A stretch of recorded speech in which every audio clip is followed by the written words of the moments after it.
जैसा कि पिछले क्लास में हम लोगों ने पढ़ा था कि प्राचीन इतिहास कैसे हमारा डेवलप हुआ, उसके बाद हम लोगों ने थोड़ा बहुत जानकारी मध्यकालीन इतिहास का दिया था।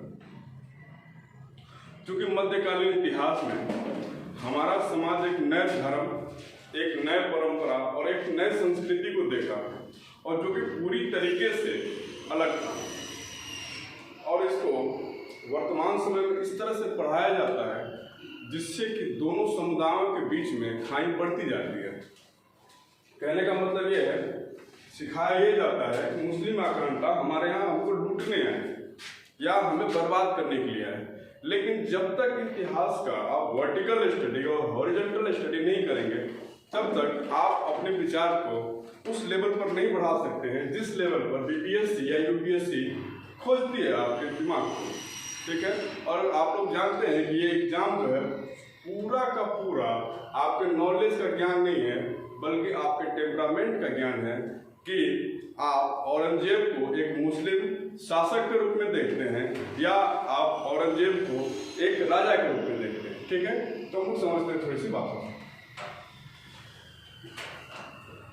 1712 में पहला आक्रमण होता है।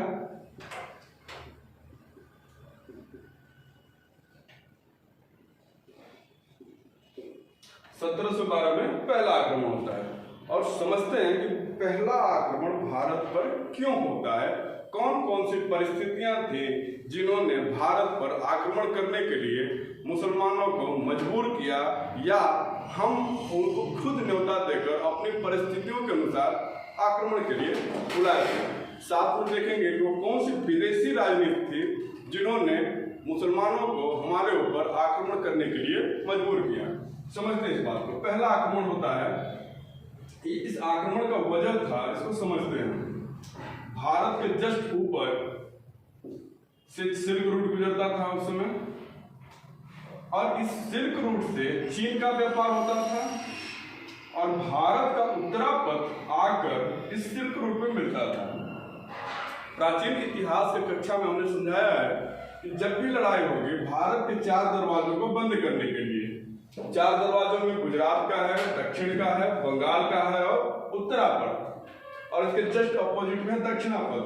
उत्तरापथ पे इसलिए सब कब्जा करना चाह रहा है क्योंकि यहाँ से सिल्क रोड और सिल्क रूट से सीधे हम यूरोप का रास्ता हमारे लिए और यूरोप का बाजार खुल जाता था। लेकिन होता क्या है कि जब दुनिया का पतन होता है और चाइना के सिल्क रूट पे समस्याएं आ जाती हैं। क्या आ जाती हैं? समस्याएं। और कौन कौन सी समस्याएं आ जाती हैं समझते हैं। 2 परिस्थितियां उत्पन्न होती है। चाइना में कंपास का और कागजी मुद्रा का खोज होता है। कंपास का और कागजी मुद्रा का खोज होता है, मतलब कि प्रौद्योगिकी का विकास होता है। और यह प्रौद्योगिकी का जो विकास होता है, थोड़ा सा हम लोग ट्रेड को समझ लेते हैं तो ज्यादा तरीके से समझ में आएगा कि चाइना के टेक्नोलॉजिकल डेवलपमेंट इंडिया पे आक्रमण कैसे करवाते हैं। देखिए, होता था जो ट्रेड ये इधर से चला और जो टर्की और इजिप्ट का इलाका था वहां पर ये अरब से मिलता था और फिर यूरोप में जाता था। तो चाइना के टेक्नोलॉजी को अरब वाले सीख रहे थे और सीखते सीखते चले आए कहाँ? यूरोप चले आए वो टेक्नोलॉजी। दूसरा चीज ये टेक्नोलॉजी को सीख गए, और एक जो मेजर डेवलपमेंट हुआ है उस एरा में ये हुआ है कि लोहे का रकाब, लोहे के रकाब की खोज। अब लोहे के रकाब की खोज से क्या फायदा हुआ है? लोहे के रकाब की खोज से ये हुआ है कि घोड़े के ऊपर बैठने की स्टेबिलिटी जो है वो अब सैनिकों की बढ़ गई है, और इस बढ़ने की वजह से सैनिक ज्यादा एफिशिएंट तरीके से कूद रहे हैं और लड़ाई कर रहे हैं। तो लोहे की खोज और प्रौद्योगिकी के विकास से अरब में जागरूकता,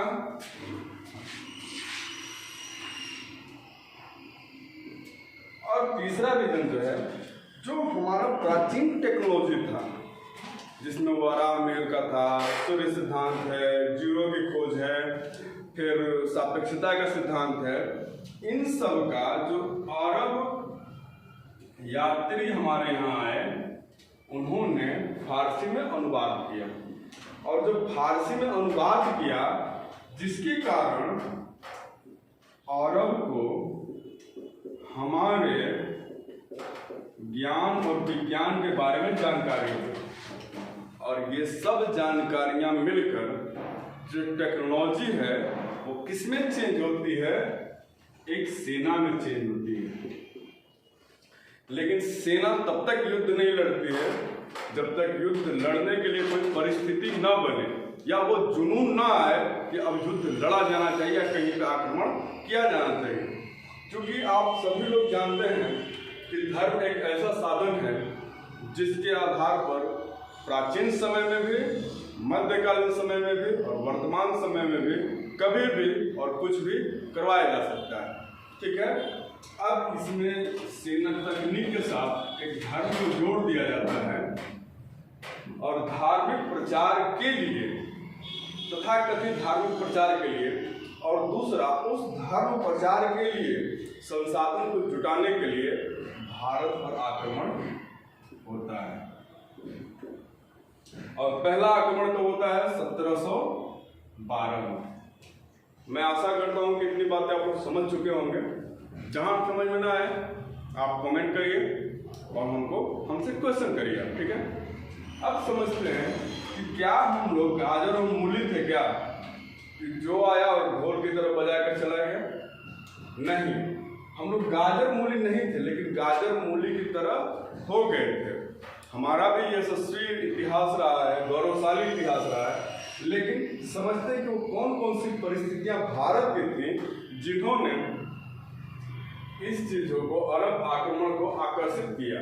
ठीक है, समझते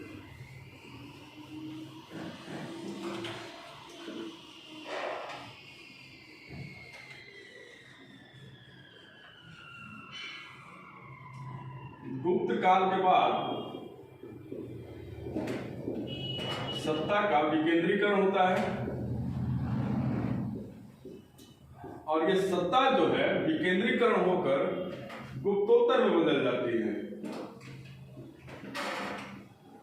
गुप्तोत्तर इन द सेंस छोटे छोटे राज्यों में हम विभाजित होते हैं, और ये छोटे छोटे राज्यों के अंदर भी सामंतवाद का गुण आ जाता है, और ये छोटे राज्य आपसी वर्चस्व के लिए, जैसे कि महाजनपद में हम लोगों ने पढ़ा था कि आपसी वर्चस्व में मगध और अवंती दो आगे निकलते हैं, और फाइनली जब अजातशत्रु आता है तो अवंती को भी डिफीट कर देता है। उसी तरह आपसी वर्चस्व की लड़ाई लड़ते रहते हैं, और सबसे बड़ी जो लड़ाई होती है वो कन्नौज को लेकर होती है। अब ये कन्नौज को लेकर लड़ाई क्यों हो रही है?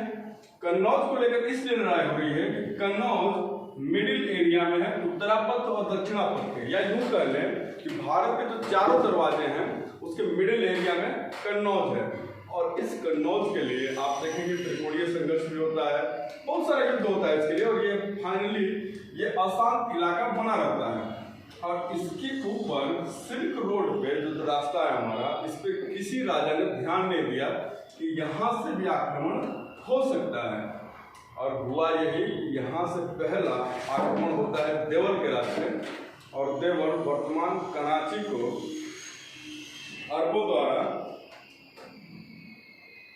जीत लिया जाता है। ठीक है, अब हम समझेंगे कि पहला जब ये विजय हो जाता है उसके बाद भारत में क्या परिस्थितियां बदलती हैं, कैसे बदलती हैं, और आपके जितने मिथक हैं आई होप कि वो भी सारे टूटेंगे इस क्लास में, और आशा करता हूं कि आप लोग समझ रहे होंगे।